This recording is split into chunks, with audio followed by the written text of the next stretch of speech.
I think we should tell people this is not rigged, this is not authentic. We had no idea about the questions from before. I mean,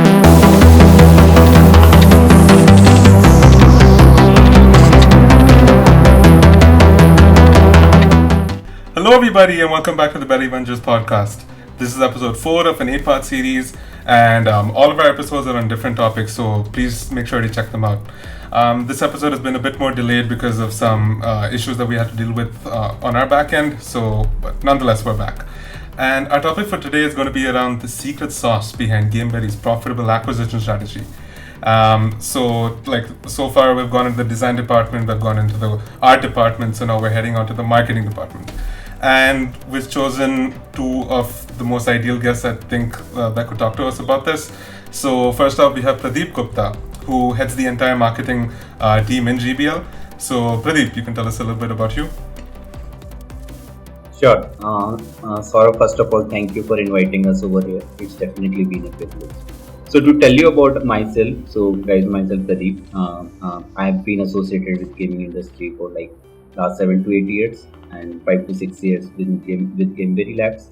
So did a lot of work in a lot of domains, product, customer support, game design. Now right at this moment, I am looking after everything related to user acquisition in GameBerry Labs.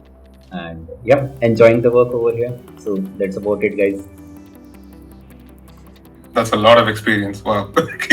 And the other guest, Ritika Bhimani, who is working as a creative marketing manager here at GameBerry Labs. So, yeah, Ritika, a little bit about you. Hey everyone, so I'm Ritika and I've been working with GameBerry Labs since the last 1.5 years. Earlier I was into product marketing and now I'm into something even little more fun, into creative marketing. And so thanks Saurabh for having us here. We're really excited to go through this with you. Awesome. Yeah, I'm really excited to have this because this is something that I really haven't grasped at all. So it'll be interesting to hear what you guys have to say. So anyways, I thought we'd start off with first understanding exactly what user acquisition means. Because is it just as simple as it sounds? Like, is it just acquiring users to get more people into your game? Like, I presume it just has a lot to do with like ads and social media, videos, etc. So is that how it is? I think exactly. Saurav, you told the complete truth yourself on it. It's just about acquiring people or players, you can say. But there are different objectives why you want to acquire players. So there can be multiple objectives. Let's suppose you are in the soft launch of the game. So your objective can be, I just want to acquire some players who want to play these kind of game and just want to collect some feedback, nothing else. So their objective is different. Maybe the game is mature, then you want to grow. So then your objective can be different. Okay, I want to scale profitably. Right? Acquire more users who can give us more money, improve our top line, improve our bottom line, etc. So user acquisition, nothing but acquiring players with different objectives in mind. Understood. Okay. And Ritika, what about creative marketing? Because that doesn't seem to be the same thing, or is it? Like, what exactly is creative marketing? Yeah, so I'll tell you a little bit more about what creative is exactly. So okay. Creative is any communication or any ad that you see when you're online. So for example, you're surfing the net and you're using YouTube. So the video that you come across, when you're surfing, that's also a creative. Many times when you're surfing the net, you see an image with a small crossbar on top. That's also creative. Sometimes you just see plain texts. So any communication that you come across, it's simply a creative. Got it. So you're the one that makes those annoying ads that everyone just hates. Yeah. They're annoying for you. But they get revenue for us. I mean, of course. Yeah. Okay, so I also wanted to understand how your team is structured. Like, I presume you have Pradeep on the top and then there's more people below. So how is it exactly structured? Let me answer this question. Okay. So the performance marketing team requires 3 different kind of people.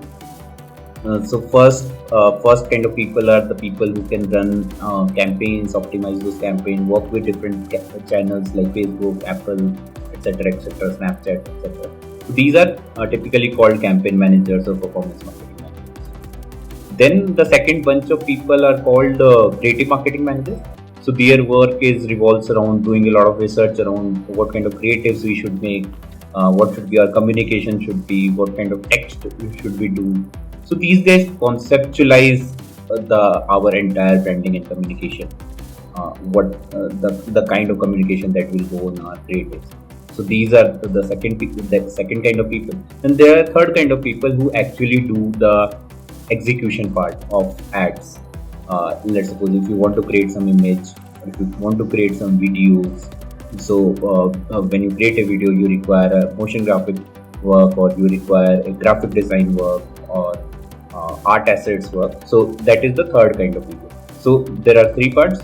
Just to summarize: performance marketing people, creative marketing people, and third is design people. Correct. So if all these three people meet and create this magic called user acquisition. I got it. So Ritika is basically Yes. part of the second part, Yes. the creative one. Yes. Correct. Yes. Okay, got it. Okay. And what sort of skills does it actually take to get into UA? Got it. Like, is there like something that you actually particularly look at, or is it just like a very Got it. general thing? Yeah. Anyone can get into. So let me just take the first one, and the last two Ritika can give more information about it. So typically for performance marketeers, we need people, or we require people who has a very good understanding about data. Right?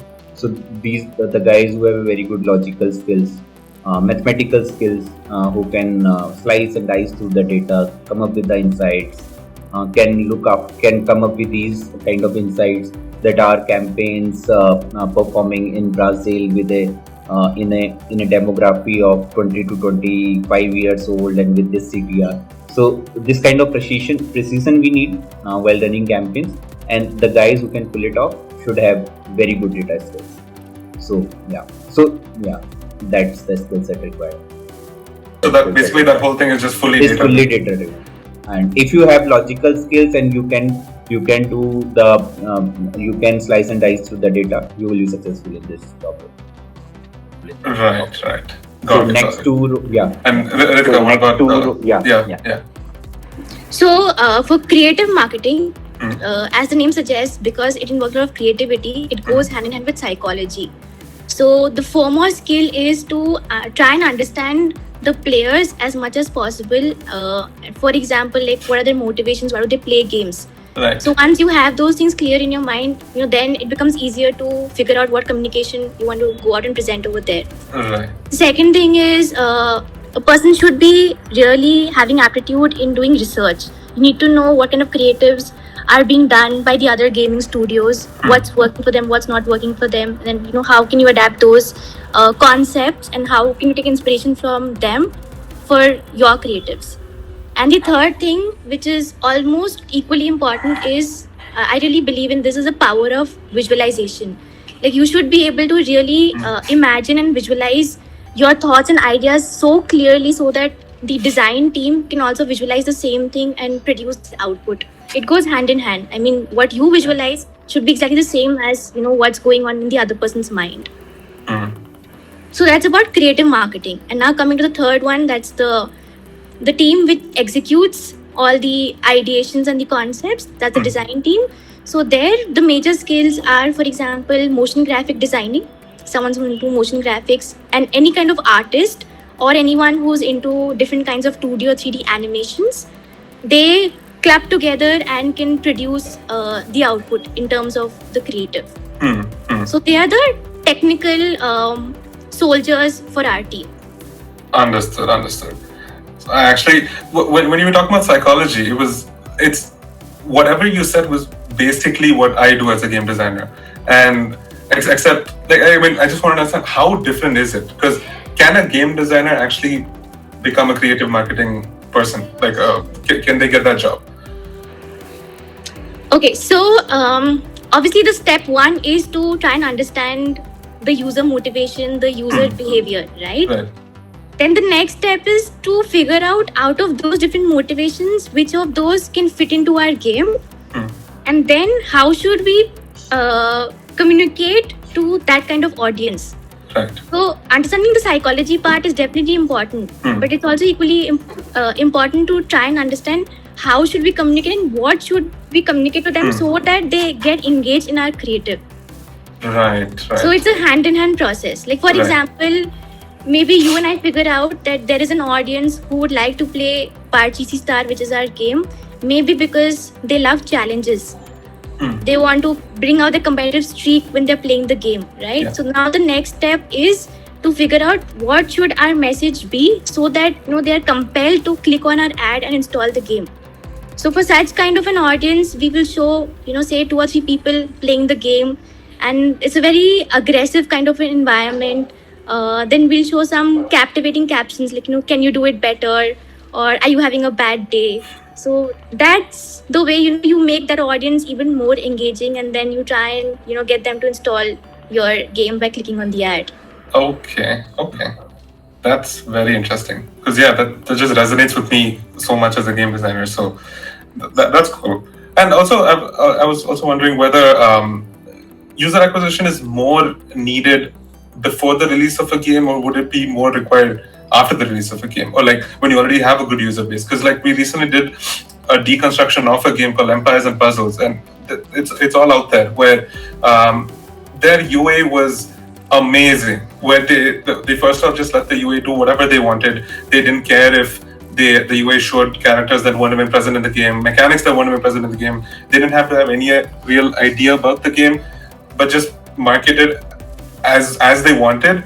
And once they get the user base, that's kind of good enough for them, because they know that from that huge amount of user base, there's still going to be a lot of people staying and paying in their game. So like, what do you like? Is there something where the start is better or later is better, or is like the overall thing what matters? So as such, definitely if you start thinking about UA when you are developing a game, it's much better. Like earlier we also not knew about this thing. So traditionally how it works is first you develop a product, then once the product is developed, then you start thinking about go to market strategy or how to market that. But recent times what started happening is, because user acquisition is so tough, the spends on acquisition is so high, that people started accounting for UA while in the development of the game.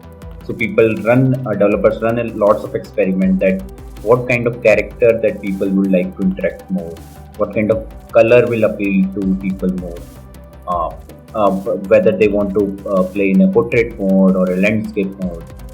Right? So how they will, so these kind of decisions that the game designers want to make. And traditionally what used to happen is game designers used to decide all these decisions based on their understanding or based on some user feedback they might have taken by doing some focus group or anything. But since the UA is the main component of the success of the game, so now what teams does is, let's say some hypothesis is there. Don't worry about anything. Let's test this hypothesis in ads. Make 2 characters, and whatever character is performing well in UA, then we'll put that character in the game. So yeah, definitely this approach works well. As you told, Empires and Puzzle completely cracked this model, and it was a very hit game. So yeah, this approach is interesting and is better. And recently we have also started adopting to this kind of processes. Right. So how much control of that does actually like Ritika take into place? Like, is that what you have to delve into right now?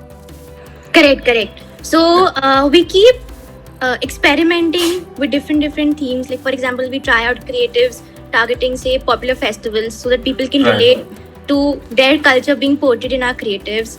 Then we keep experimenting say with different color palettes to figure out which one is appealing to our audience more among those. Then we keep trying out different kinds of say even music, different kinds of sound effects, different kinds of animations. And then we try and so it's a continuous process of A/B testing where we see what's working for us vis-a-vis what's not working for us. Then try and keep building on them. So that is definitely a part of it. And also we do know certain themes which have been working for us in the last almost a year or more. So then we keep refreshing creatives which fit into those themes, which are long performing for us. Got it. And also, I ask all of my guests this, but what does a typical day for a UA actually look like? Is it just mainly like obviously now that you mentioned that it's divided into three, so it would look different for everyone. But in my head, it was mainly just very data driven, and just always trying to think psychologically of who to target and what works, what doesn't work. Like as a designer myself, I'll be repeating myself for the listeners, but for me, just mainly playing games, figuring out what things like should be new in the game, and based on problem statements, what to release, what not to release, working on different documents. So how does the day just usually look like sorry, look like for you guys? So yeah, let me go first. So So as you mentioned, your work is mainly to play games all day, 80%, and 20% of the time just use those learning uh, to think about some features we can incorporate in our game, and thinking about whether it will be useful for the audience or not. This is exactly the same work our marketing team does, or the people who are more in the conceptual or the strategy side of things, or the campaign management side of things. So yeah, as you told, 80% of the time, if I talk about personally me, 80% of the time is invested in looking at the various dashboards, how the performance of the campaigns are.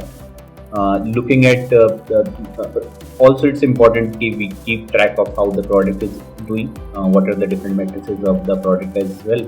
So keep a track on that metrics, and then keep just doing the research about different platforms, research about different creatives. It can be anything. Just keep doing research.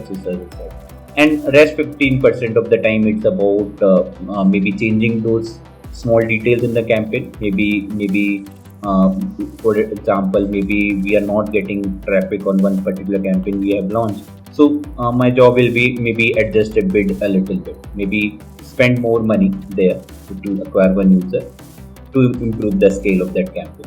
So these are the small tweaks we need to do on the campaigns on the regular basis, or maybe refresh creatives on the in the campaigns. Correct. But I would say these execution work are very simple, not much of inside there. But main aspect is just research, which ideally you also do in your game design job. Yeah, that's the part that takes the longest. Yeah. Research. And Ritika, how about you? Yeah, so for creative marketing, we leave the stressful part to Pradeep. We do the more fun part. Yeah. So basically, our day starts with getting on a call and celebrating the magical work that our team has done the previous day. And whatever creatives that they are doing, we definitely, we kind of have a look at that. Then we get on another call with the entire marketing team where we discuss, all the tasks for that particular day and week, just so that everyone knows at an overall level, what the entire team is working on, and not just specifically related to their own tasks. And then, like for me specifically, half the time goes in just doing research. I keep on checking the creatives that are being done by other gaming studios, and rest of the part goes in just analyzing and checking and monitoring the performances of the campaigns in terms of creatives, like which creatives are performing well, which are not doing well, which teams are doing well, where is an intervention needed. And yeah, so we keep analyzing and trying to then learn from those analysis, and then keep building further on them. Right. Can you give us one example of something that's actually worked very well that we've seen? In terms of our creatives? Yeah. Okay, so it's a very interesting story. I'm glad you brought this up actually. Okay. So I mentioned earlier, right, that we sometimes target popular festivals in our creatives. Right. So one of them happened to be the Halloween festival, which is celebrated on 31st October every year. And that is very popular in Spain, which happens to be one of our target markets in our campaigns. So we had taken out a series of creatives around Halloween festival, where we were basically portraying the festival elements like the witch, the broomstick, pumpkins, the moon. Okay, and we're having those kind of feels and vibes in the creatives. And obviously, we assumed that these creators will just perform for say 2-3 months, and once the festival fizzes out, the performance will start dipping gradually. But surprisingly, the performance just started scaling up month on month, and it is still one of our best performing themes. And the reason why it did well was not because we were showing the festival aspects and not the culture, but we realized that there is an audience over there for us, at least for Parcheesi Star, who like and enjoy having an adrenaline rush. They like going through thrills. They like the horror, scary, fearful vibes that come from our creatives. Okay. So there is a big segment over there who really enjoys that, and so we are like trying to cater to such kind of audience now even more. So earlier it was a Halloween theme. Now we've renamed it into horror theme. So this horror theme has been one of our top performing themes in the last 1 year. Okay, that's very interesting. That's really cool. So now for the horror theme, you just reuse assets that we were doing for Halloween, but just rename it into something else, and still people love it. No, so every time we come up with a new creative, we try to bring about a different kind of horror vibe. Like the first video was a scary horror feel. The second one was little gamish horror. The third one that we did was a little more about mystery and suspense horror. So we keep playing around different kinds of horror vibes that we can create in the creative. Okay, damn, that's actually really cool. Okay, that's actually a good example. Anyways, we're nearing the end of the podcast, so as usual, we have to end with a quiz. Quiz time. And this time's quiz on request from Ritika. It's going to be a little easier, hopefully, and it's very like truncated towards Pradeep and Ritika, like marketing, and also it's only going to be mobile. Yes, a lot of pressure, and only mobile game based, no PC like console questions, nothing like that. And yeah, Ritika was telling me before that she wants to get at least 3 right. So I think you can do it. I think so. Let's see. And also one more thing. All these questions are going to be related to the year 2021. So just keep that in mind when I'm saying the questions. Okay. Okay. So let's get into the quiz. Question 1. Okay, question 1. Which is the genre of mobile games that made the most revenue? So again, this is for 2021. So option A, puzzle. Option B, strategy. Option 3, RPG. Option 4, casino. So a lot of puzzle games are in the top 100 Yes, grossing chart. Gardenscapes, Homescapes, and all these bigger games. So I guess safer is good with puzzle, or if you have a hunch that strategy will work, So then you can go with strategy also. Okay, Saurabh, if the answer is strategy, just blink once. just gonna cover my eyes. Okay, we go with puzzle, right? Puzzle. Puzzle. Okay, lock Final in. answer. Boom. Oh, Correct. awesome. Nice. Oh, yo. Nice. Okay. See, I think that this actually makes sense for you guys, because you guys actually knew that. Yeah, I mean, casino is second, strategy third, RPG is fourth, and yeah, actually made this harder than it should have been, because I saw the top 10, but I chose the top 4 to make it even harder for you guys. Yes. So yeah. Anyways, along the same lines, what is the most downloaded mobile game genre? Option A is kids. Option B is action. Option C, simulation. Option D, puzzle. There's definitely Kids, action, simulation, puzzle. It's definitely not simulation, and definitely not kids. Puzzles, Action. puzzles and actions. So actions covers all the shooter games as well. Right. Right. So PUBG and Garena has killed it last year. So I'm more biased towards, because puzzle games get a lot of revenue but not a lot of downloads. Yeah. No, I think it's action, Pradeep. Let's go for it. I Ritika, are you looking something up on Google? I feel it should be action. Hands up, Or guys. yeah. No, Pradeep is very May I- confident. So you guys are going with action. Let's go with action. Lock Lock. action. Oh my god, you guys have actually got 2 right. Okay. Right. Yo! Yes, correct. It's action. Action Class number for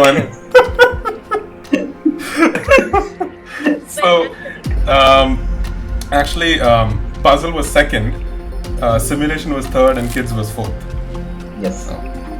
Yeah, you guys are on a roll. Okay, this hasn't happened before. All right. Third question. What game was the most downloaded in 2021? So option A, Roblox. B, Candy Crush Saga. C, Subway Surfer. Or D, Free Fire. Okay. Either Subway Surfer or Free Fire. I think so. Free Fire and so definitely it cannot be Candy Crush Saga. It cannot be Roblox. So what are the two options that are remaining? Free Fire and Subway Surfer. So it's Roblox, Candy Crush, Subway Surfer, and Free Fire. Between Subway Surfer and Free Fire. It has to be It's Free Fire. difficult to choose. There is no other chance that anything can come. It has to be Free Fire. That's my gut says. So you guys. Ritika, Free Fire? any thoughts? No. Free Fire. You're just going with whatever he says. 100%. Okay. Probably wrong. This is insane. You guys have actually got 3 rights. Well, I was actually so shocked because as soon as I read the answer, read the option, you said it's got to be between Free Fire and Subway Surfer, and that's actually correct because Free Fire is first, Subway Surfer second, Roblox third, and Candy Crush is actually fifth. I forgot what the fourth option was, but yeah. I think we should tell people this is not rigged, this is not authentic. We had no idea about the questions from before. I mean, but you did request for mobile game. Helpline. So, not a helpline. I mean, I cater this quiz towards marketing. You guys are good at your job. Saurabh, basically. mobile That's what games this is the biggest gaming market. So if we are choosing mobile, right. Yes. Right. Good Okay, answer. fair enough. Okay. So this is a question I feel Ritika should know the answer to. Otherwise, Pradeep may just have some second thoughts. How many video ad creatives were placed in 2021?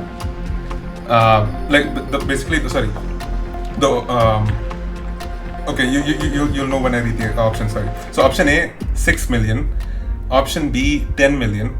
Option C, 2 million. Option D, 13 million. So 6, 10, 2, 13. I don't know how to give you a clue on this. I think it's 10. So Saurabh, we don't have any idea. So but what I am saying is it should be top two, like 13 million and the option before that. It can be either of that. That's my guess. My only clue would be just to rethink that a little bit. Just to rethink. Okay. So I told you 6 and 10. It's 6. Then it can be first and second, na? 2 and 6. 2 and 6. So which one would you want to choose? My gut feel says 6. I don't know why. Okay. Let's go with 6? your gut feeling. You guys are going with 6? Even if it's not right, just say it's correct. It's actually correct. Wow! You guys are already top of the leaderboard. Nice. So my job is secure. Yeah, actually, you said 6 at the very start. So Yeah. awesome. My gut is strong. Yeah.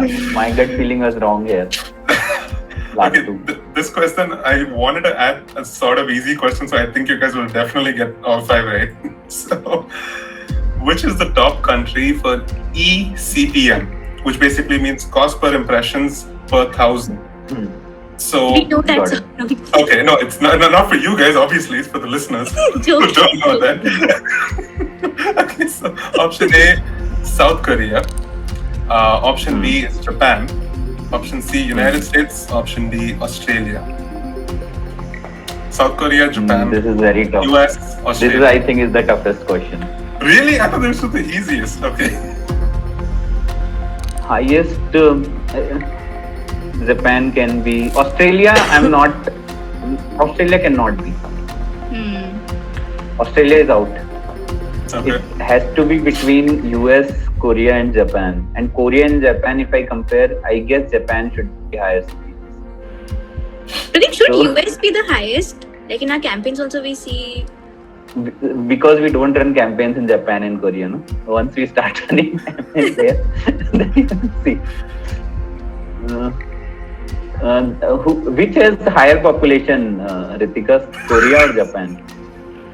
Let's Google. No. Hands up.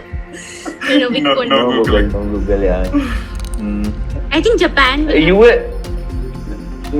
yeah, like US and Australia we can ignore. It has to be between Korea and Japan. Okay, my gut Who is says more Korea. crazy towards your gut is Korea. Your gut is also probably right because last No, time but you have Australia logic said- also in your answer. Let's go. No, so I have eliminated 2 options based on that logic. Now logic does not work now. Okay, so we go for Korea. Korea? We'll go for Korea then. Yes. Final answer?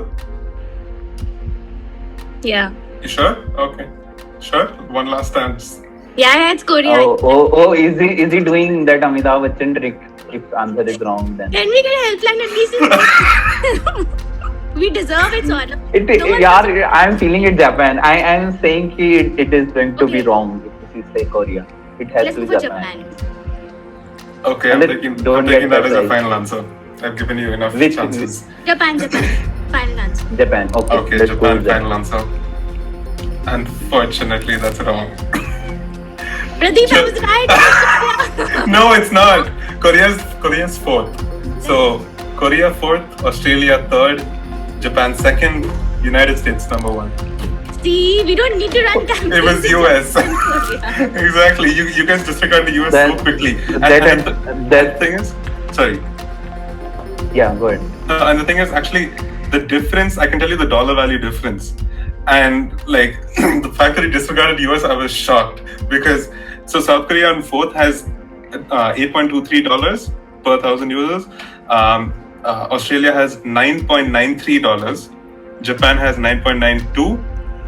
And Japan has 9.93, Australia has 9.92, United States has 14.16, 14.16. So it's a huge difference between second Sorry. place and But I was First, right. yeah. I did say US first. yes. Okay, and then Yeah. Saurabh Your kind logic was of right. disengaged us and deviated. I was trying to not make you choose South Korea, and then you still went for Japan. So it's not my fault. But yeah, awesome. You guys actually got 4 right. So I did want to end this podcast though with maybe either one of you just giving like some words of encouragement to upcoming like UA, like people who want to get into UA or marketing in general. So yeah, if you guys could just talk about that, that'll be nice because we did the same thing in the previous podcast, and it'll be useful for basically new journeys. So yeah, Got it. I just have one thing. Yeah. So marketing is changing. Marketing is getting a lot data driven. Mhm. And if you want to do exciting things in the marketing, then gaming is the place to be. Based on the experiences I have with other friends from other fields, so I can say that other industries maybe 2-3 years behind gaming. So the kind of crazy experimentation we do in gaming is very crazy. Like a lot of new things are happening, a lot of privacy changes are happening from Google and Apple side. And so how do you navigate these times and can scale your game? So Yeah. definitely a good learning experience for anyone who wants to go in the market. right. Okay, that's nice. Ritika, what about a creative marketing person? Is there? So as I mentioned earlier, I think it's important for you people to have the power to imagine your thoughts and express as much as possible, because that's how you'll build on your ideas. And also you need to like interact and talk to as many people as possible. Like if in the gaming industry, then talk to say someone who's in product, someone who's in art, someone who's in tech, the designers, because that's how you'll get different perspectives on your thoughts. And then your communication will be even more clear, because sometimes this is what my learning is: we tend to think in one direction, and then when we start understanding other people's perspective on it, then we realize that something was missed out. It's just one directional. So it's very important to communicate with different people as much as possible. And that's how you'll build on your ideas and on your magical work. Awesome. That was lovely from both of you. So, yeah, I guess we've reached the end of the podcast. So, thanks everybody for listening, and make sure to check out our upcoming episodes as well. There shouldn't be any delays from now on, hopefully, fingers crossed. And also, please sure to check out our games by Game Berry Labs, Dodo Star, and Parcheesi Star.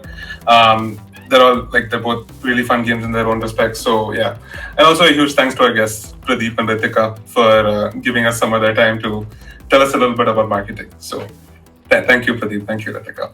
Thank I you hope for you- having Thank you, us. Saurabh. Thank you. It was really, No really problem. fun.